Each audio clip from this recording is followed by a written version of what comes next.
Ourselves from New Hunter Church of Christ. We had an interruption from Satan interrupting stuff over there. Trying to be funny, I guess, but it ain't funny. We're going to do this over again. And anyway, we got some products here we want to talk to you about to help us in our cause. You can donate monies. You can also donate some work to us because we really do need the work. We just got a bill for $159.20 for power. They're going to shut it off on the 14th, so we do need the help. If we would have got the $1,300, I would have already paid that bill, but because nobody gave any money, we're really in a lot of trouble. So I'm hoping that you all will help and bond together through the hands of people that will be nice and be compassionate and help out and sacrifice a little bit so that you too can be blessed. Because, if people were serious about helping people and had the right attitude and were Christians today, they would have done that. And you're not saying that you're not, but a lot of us got our priorities in the wrong spot. We want to buy a hamburger, or we want to get that Blu-ray, or, we want to go out and get that Starbucks coffee instead of helping out somebody one day or 2 days with some donation or doing some act of kindness. We're so worried about those little things we don't want to give up that we end up not doing it because we want to, we just worried about what we want, not wanting to do any good for God by sharing some of it, by giving some blessing away to help other people that need it, like New Hunter Church of Christ. So, with that being said, we have, if you want to be a warrior and you want to help us out and be a patron and help us out, and like Jesus would command people to do, to give those things that you have away to organizations and people that need it, and to be helpful and be a good steward, this is one way how you can do just that. So we have blow-off duster. We sell this for $7 at our store. If you want to order it, it costs $3.29 per can. So if you bought a case of 12 of these, then it'd be 12 times $3.29 for you. And then you could sell it for up to $9 a can. It's 10 ounces, sterile air. It's good for your computers. You want to make sure that when you do blow out your computer that it's unplugged and you unhook everything and you take it outside and do it outside, because I'm sure you don't have a vacuum chamber to do it in like we have here. So you would have to do it outside. And all it is like a pressurized area where you can go in there and work, and it just sucks all the dust and blows it outside. So if you don't have that, well then take it outside. It's the next best thing, and you can do it and unplug it, everything. If you're doing a laptop, make sure you remove the battery, and you can blow all the memory and all that stuff out, and it will help it last long. And that's called blow-off duster. And it's $7 a can here at retail. If you buy it by the case, then it would be $3.29 per can at wholesale. But you buy it by the case, so it'll be 12 times that. If you get 12, you get 12 cans, 12 case. Of course, it comes in 24, and it comes in 45, and then it comes in 69. So, and of course, each can would still be $3.29 per can if you buy it by wholesale in bulk. But if you buy it by retail, it's $7 here. All right. The other thing here, same is true for the bags here. These are $6.50 a bag. These are the electronic wipes. They're great for computers, electronics, monitors, cell phones, iPads, that sort of thing. And keep it clean. I use these here on the computers, so you'll be getting the same type of stuff that I use here when I clean your computers when you bring them in to me to service them. And so you can use these on your computers, TVs, microwaves, and a whole lot more. And these go for $6.50 retail.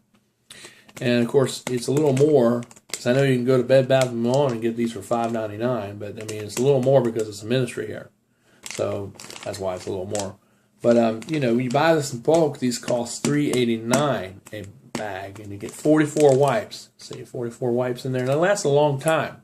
And they won't go stale. They won't dry out either. Somebody asked me that. No, they won't dry out because they got a resealable bag here. You just peel that down, and it's like a zipper, and you pull your wipes out. And then when you get done, you just reseal it back. And that's what we have. And then we have the lights. We were selling these for $65 a light. But now they are $55, and it's by Railback, and it's $45 for the lamp, and $10 goes to the ministry at New Hunter Church of Christ. And you'll be helping out us so we can get equipment, and we can get new equipment and get these computers fixed, and keep things maintained so we can stay online with our online ministry on YouTube and other social platforms. And look at our website at desilvasmedia.com and see about all the prices and all the things we have to offer there, which will be going up in the next couple of days. And hopefully you'll be able to help us out.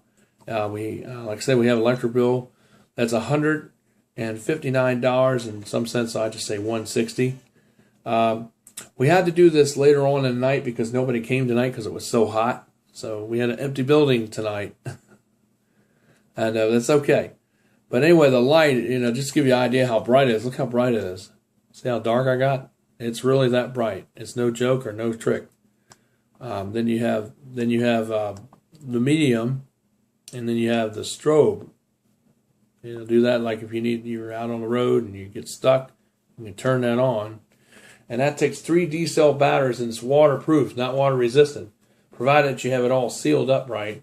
And that nobody's loosened it up. It'll keep you put this in water, and rain can get on it and all, and it won't mess it up. I use it outside. I use it camping all the time. This thing's a little dusty because I went outside and went camping last week. But it's really, really good. And all the stuff that I sell is basically, a lot of it is what I've already personally tried out. So that's just 3 of the products. Cleaners, we sell like 189 different types of cleaners, and that was just 3 products that we sell and that we can get. Now, we don't have them all here on hand, but we can order these things. The reason why I got those here, because these are our best sellers. So I always order them, and people buy them up, and I hope that more people will. So you got to see some of the stuff we sell tonight. Blow-off duster, microbial wipes by Blow-off Duster, 44 are in there. Like I said, buy in bulk individually, or you can buy it at retail. Just come here and just say, I'd like to buy a blow-off duster, a 10-ounce can, and for $7, and I like to buy a bag of your 44 pack of wipes to help out your ministry. For $6.50. So, and that's what you'd pay. Or you can donate some IT work to us, to some tax preparation work. We do it all. We do information gathering and do some advising services. We can even help you fill out forms like with the state or with taxes, or we can even write up legal documents for you. We can even write up contracts for you and deeds and leases and all that stuff. I do all that too. So, just to let you know some of the things we do here at DeSilva's Media, because we do care and we want you to stay in business and be successful, because your success is also our success. And that's what our motto is here. We're always somebody who you can trust and rely on. And also, if you come to New Hunter Church of Christ, on Sunday morning at 11 a.m. and Sunday night at 5 p.m., or 7 p.m., and Wednesday night at 7 p.m. We love to have you, and please come. Anyway, let's get to our lesson. It's chapter 20, or lesson 25, chapter 13, identifying the first beast in Revelation, is what we're going to talk about tonight. But before we do that, let's go to the Lord in prayer. This lesson's going to be very short, probably only one part, so that's why we're able to show you some of the things we sell to help support our ministry. So I hope that some of you all will be moved and want to do that. Our address is 7110 New Hunter Road, apartment 423, Mechanicsville, Virginia, 23111. Our phone number, if you want to make a phone donation, because we do accept all major credit cards, that's at area code 804-789-9373, and the cell phone number is 804-399-8244. Address, once again, is 7110 New, like N-E-W, Hunter, like a hunter, Road, apartment 423, Mechanicsville, Virginia, 23111. Make sure you put New Hunter Church of Christ in the memo of the check, if it's a donation. And say what it's for. Is it for to help Victory FM? Or is it for to help with this $1,300 bill that we have from where we were short $600 in April and where we were short $105 in May? In June. I said May and June. We were short $600 in June.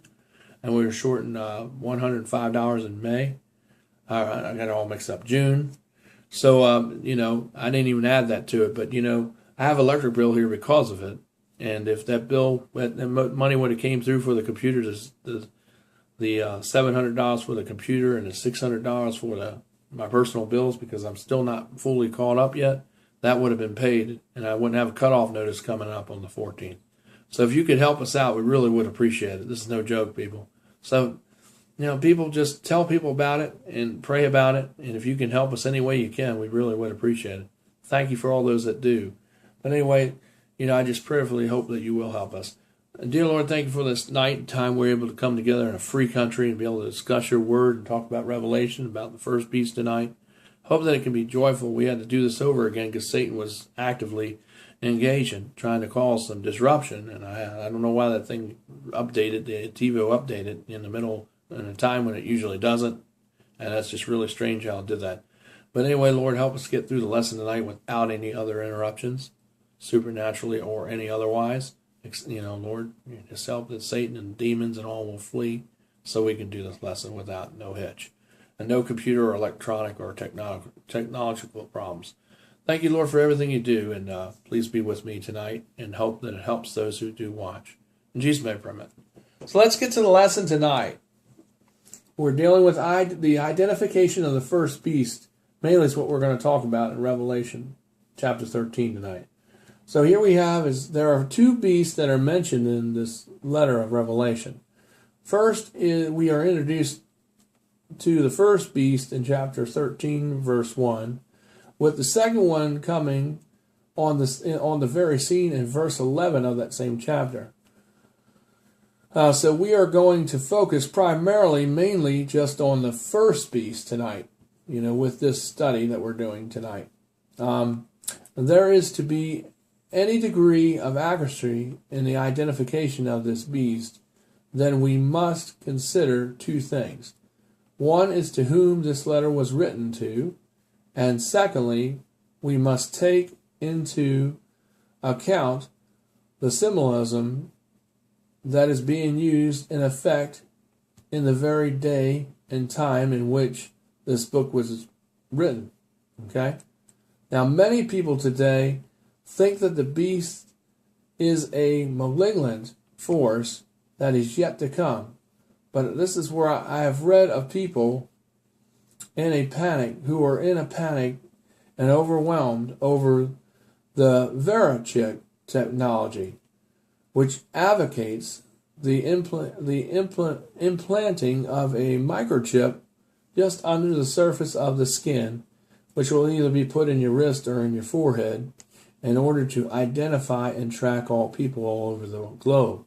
Says they are convinced, scientists that is, in this field, that they are very convinced that this technology can grow into what is known as the mark of the beast. Okay, there is also technology that is in its final development stages now, where certain worldwide retail chains are looking into a chip that can automatically scan items as one person walks by from the store and automatically deduct the cost of these items right from their bank account. Says the problem with this is that this does not take into consideration all those to whom the letter was specifically addressed to. It says, what value would such a letter have for people who were undergoing severe persecution at the time if it were a revelation of events roughly 2,000 years in the future? So you see, there were events that were ongoing back then. With that saying, let's read chapter 13 of Revelation. That's what we're going to do right now. The text we will read tonight, we will be looking at Revelation 13 verses 1 through 10. So I'm just going to read them consecutively all the way through, and then we'll get done. We'll discuss it in its meaning in full detail. And then we'll kind of look, and we'll finish up, and we'll look at it from another translation, just to give you a little different perspective. But basically, it will say the same thing. So it says, I stood upon the very sand of the sea, and I saw a beast that was coming out of the sea, having what it looked like 10 horns and 7 heads, and on his horns were displayed 10 diadems, and upon his heads there were names of all sorts of blasphemy. It says, and the beast which I saw was like as a leopard, and his face were as like the feet of a bear, and his mouth were as the mouth of a lion. And the dragon gave his very power and his throne and all his great authority to, which really is very limited in scope, but anyway, that's what it says here. The authority that he had, which is talk about Satan here. It says, and then, this is John talking, I saw one of his heads as though it had been smitten, meaning been struck, into death. It became very deathly ill. And his death stroke then was suddenly healed. And the whole earth wandered right after this beast. And they worshipped and bowed down to this dragon. It says, because he gave his authority to the beast. And they then bowed down and worshipped this beast, saying, who is like to the beast? Who other is like the beast or better than the beast? It says, who is able to wage war with him? It says, verse number 5. And there was given to him a mouth speaking great things and blasphemies that poured out of it. And there was given to him authority to continue for 42 months. And he opened up his very mouth for blasphemy, nothing but blasphemy that was aimed against God, to blaspheme all his very name and all the tabernacle places of worship, even those that dwell in the high places in all the heavens. And it was then given unto him to make war, wage war with all the saints, the Christians, that is, and to overcome them all by killing them all. That's what they try. That's what he's going to try to do. And of course, they all won't die, but most of them will. But of course, there'll be a lot that won't die. All right, and there was given to him authority over every tribe, people, and tongue, and every nation on the earth. It says, and all that dwell in the earth will bow down and worship him, every one of them, whose name has not been written from the very foundation of the creation of this world and the book of life of the Lamb that has been slain, being put to death, killed. It says, if any man has an ear, let him hear. Number 10, if any man is for captivity, into captivity he will go. If any man will kill with his sword, then with the same sword he will be killed. It says, here is the patience and the faith of the saints. I hope I said here is the patience and the faith of the saints. I didn't read that because I didn't read it to repeat it. I just want to make sure I read it right. That comes from the American Standard Version Bible. It said, first of all, we can determine easily that the beast is not Satan here. Satan is being represented in chapter 12 as being made the dragon who has made war with the regiment of the radiant woman's seed, meaning of all the seed of men that came in that line, and even present.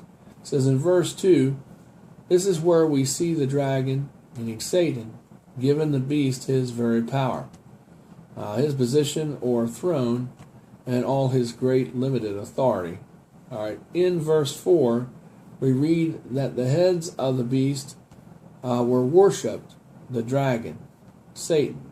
Okay, so the beast cannot be Satan here, since it derives its abilities from, and it is in submissive allegiance with him.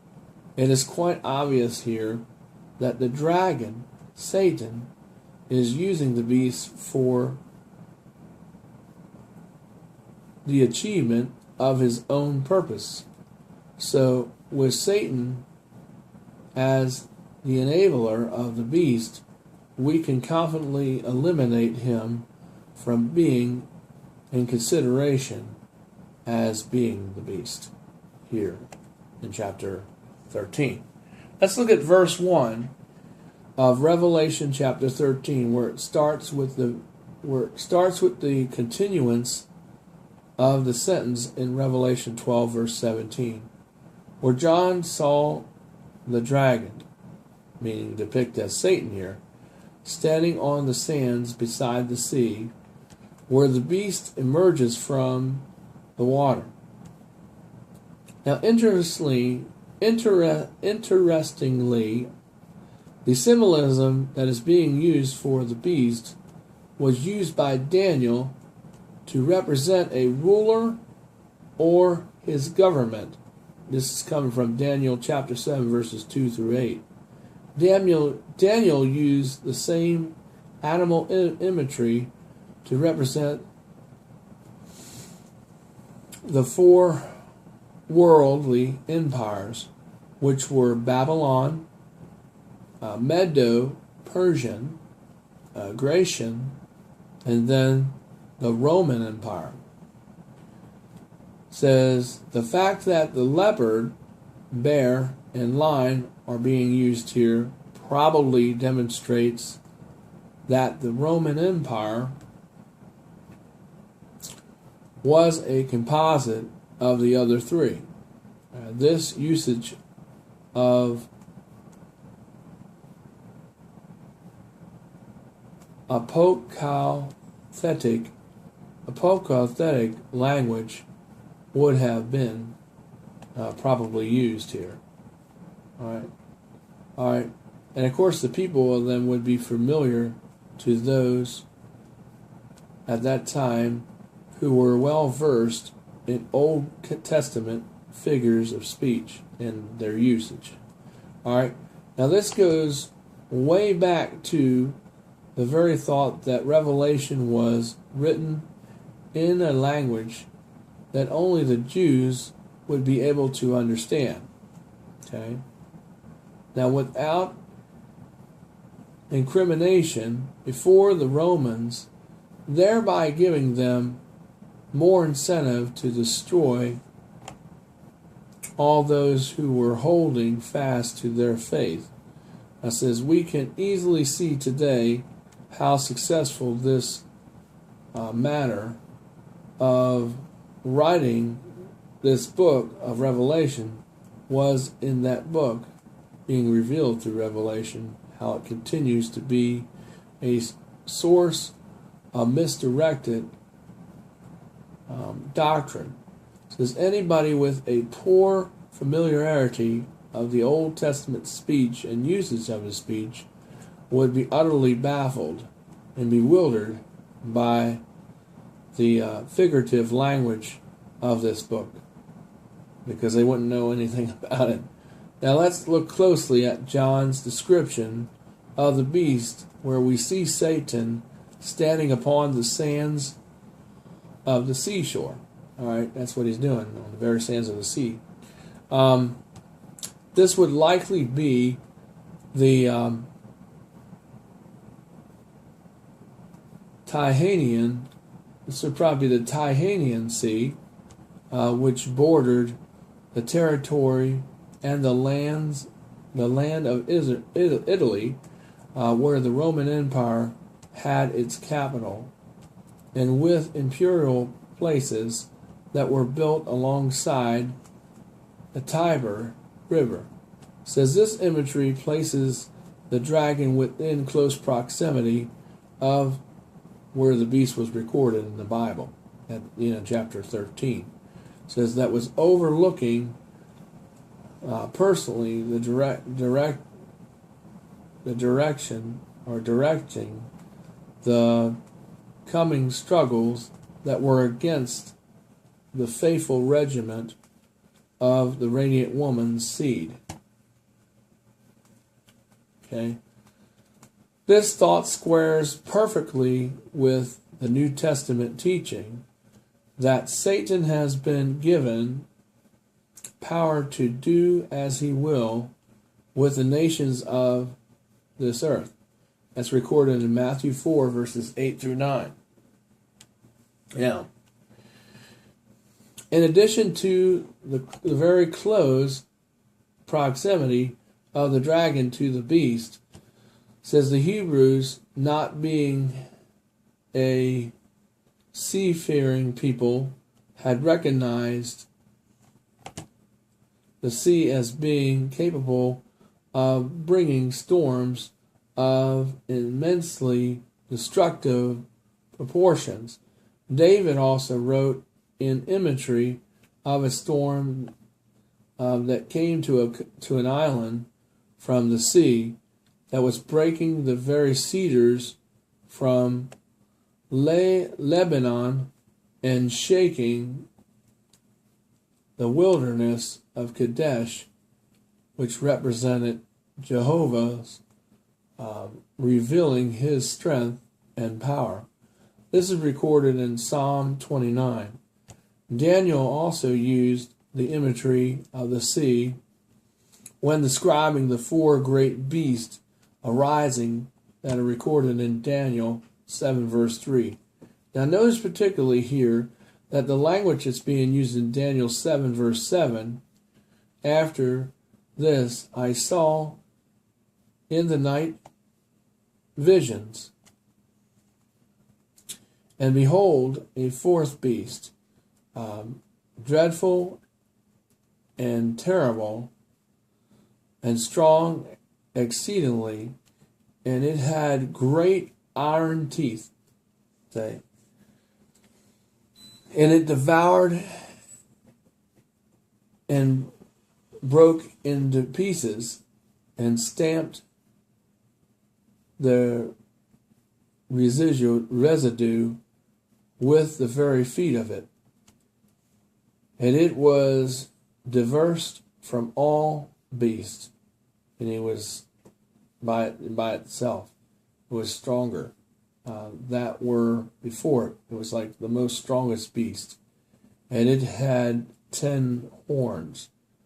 While not all scholars here, when they read this, are in agreement, because it is my belief that Daniel's prophecy here is about the very rise of the Roman Empire. It says certainly that it says the Jewish Christians were well versed in the Old Testament teaching, would instantly see a parallel, and draw their conclusions as to that the beast of Revelation that's recorded in chapter 13 and the beast of Daniel 7:23 were one and the same beast that is mentioned in both chapters, in both accounts.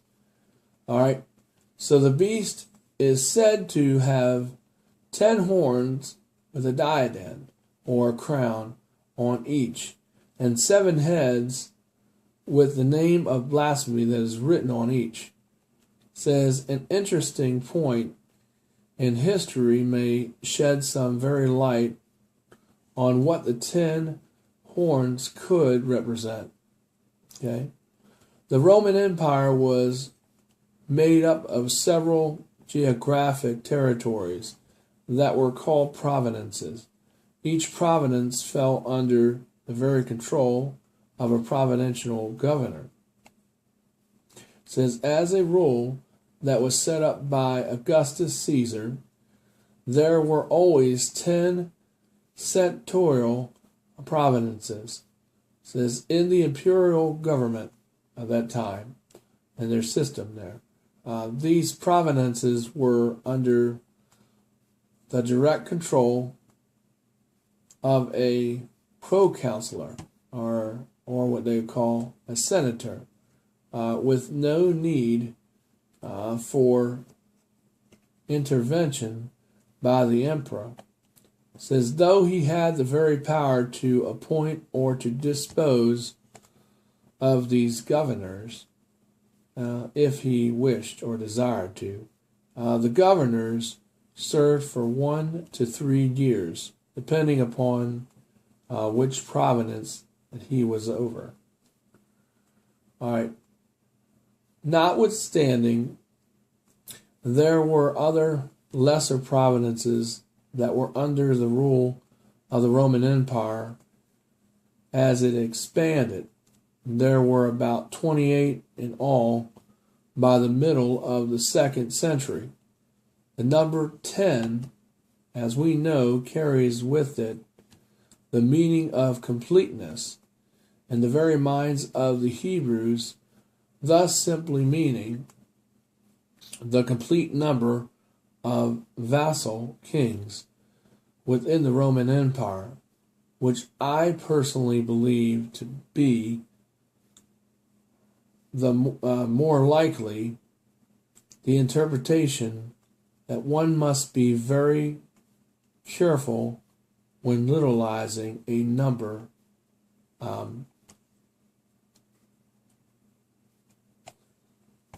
surrounded by so much symbolic language. All right. Now, consistency almost demands it be taken in the same way as the rest of the surrounding imagery that we see in Revelation, to the language as it's being used here. It says, the 7 heads probably referred to as the 7 hills of the ancient Roman Empire, because they were built on 7 hills. It says, every October there was a commemoration to the very fact that Rome was founded on 7 hills. The 7 hills of Rome, this is their fall. They were Camolus, Kypsius, Phaeguto,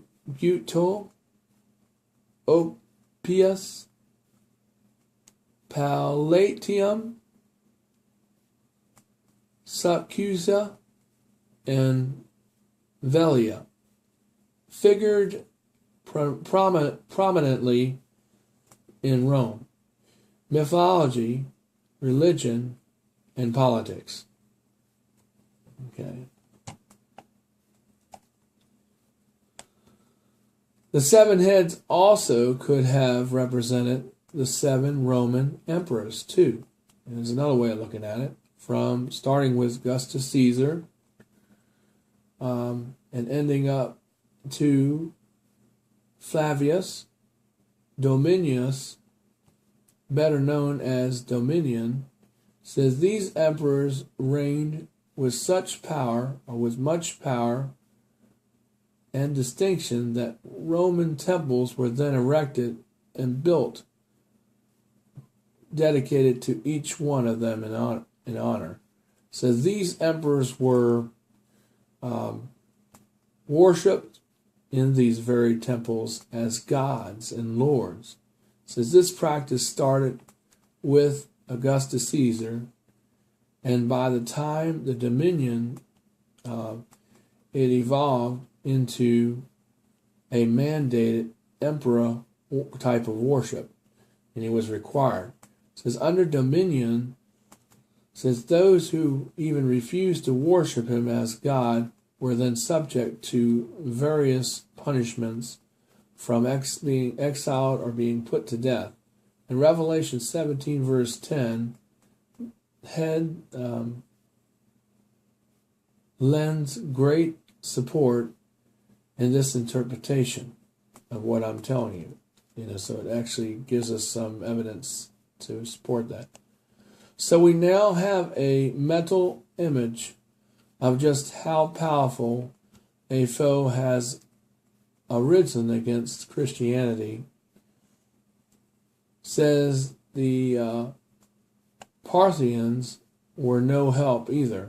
Says the Romans, who worshipped many different types of gods, hated them. And there were not enough Christians to make any kind of impact on the so-called economic scene during that time. And then when the drought, famine, or natural disasters struck, says all the Christians with their one deity worshipped, they were all blamed, that they worshipped were all blamed because of these natural disasters. It really wasn't their fault. And the Jews were no help either. They were excused from emperor worship and were of no help whatsoever to the Christians during that time. Revelation 13 verse 3 says, "And I saw one of his heads as though it had been smitten unto death, and then his death stroke was then healed." There are plenty of theories as to what this death blow was or what it could represent. One of the most popular ones that I read was that this was the crushing blow of Satan's head that was prophesied in Genesis chapter 3 verse 15. However, upon careful examination and consideration of this text, we see that the beast is something other than the dragon, Satan, which therefore does not make sense here. All right? So John mentioned this death blow to one of the seven heads, all right, meaning empress, okay, as a means for the identification of the beast to the Christians. It therefore stands to reason that this blow must be something that is widely known, okay, and easily attributed to its original understanding by the intended audience that was reading this, during that time. All right. With this being said, when we look, when we go to 64 A.D., during the very night of July 18th, fire then broke out in the merchant area of that city, in the city of Rome. It was then fanned by the summer winds that blew there, and the flames quickly overspread all throughout the dry and wooden structures of the imperial city.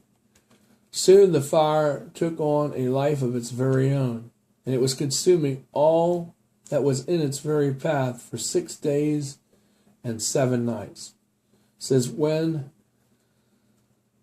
the conflagration finally ran its course, it left 70% of the whole city of Rome. It was totally devastated. Of Rome's 14 districts, only 4 remained totally intact. 3 were leveled to the very ground. It says the other 7 were reduced to a few scorched and mangled ruins. All right, now, this event happened during the very reign of Nero and would be something that definitely would be in the very minds of the people of that day who were reading this. They would understand it. The association in their minds between the burning of the city of Rome and the wounded head of the Roman Empire would be easily recognized here. It says there was plenty of time for this death blow that was to one of the heads to be healed. It says history tells us also that Rome was then built back up more bigger and better than ever. It says when considering these facts, the Roman Emperor Domitian, who reigned from 81 A.D. through 96 A.D., best fits the very description of this beast, especially considering the eternal biblical evidence that it gives to support this, that states things which will shortly come to pass. This is recorded in Revelation chapter 1, verse 1, where we have learned from history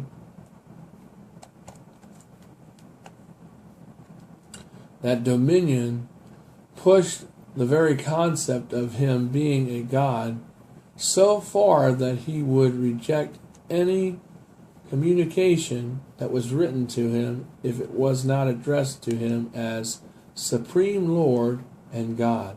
Ugh, that's crazy. He must have been really a piety to think that he was a God, but that's basically what it says here. It says, and from a Christian view standpoint, this is nothing short of blasphemy, as it is told. That's what blasphemy really is. Of the name of God to ascribe and have the very title of God and Lord to anybody or anything else other than Jehovah, God himself. That is why it's called blasphemy. So that's sinful. You can't be a God when you're not a God, because nobody is God except God, Jehovah God.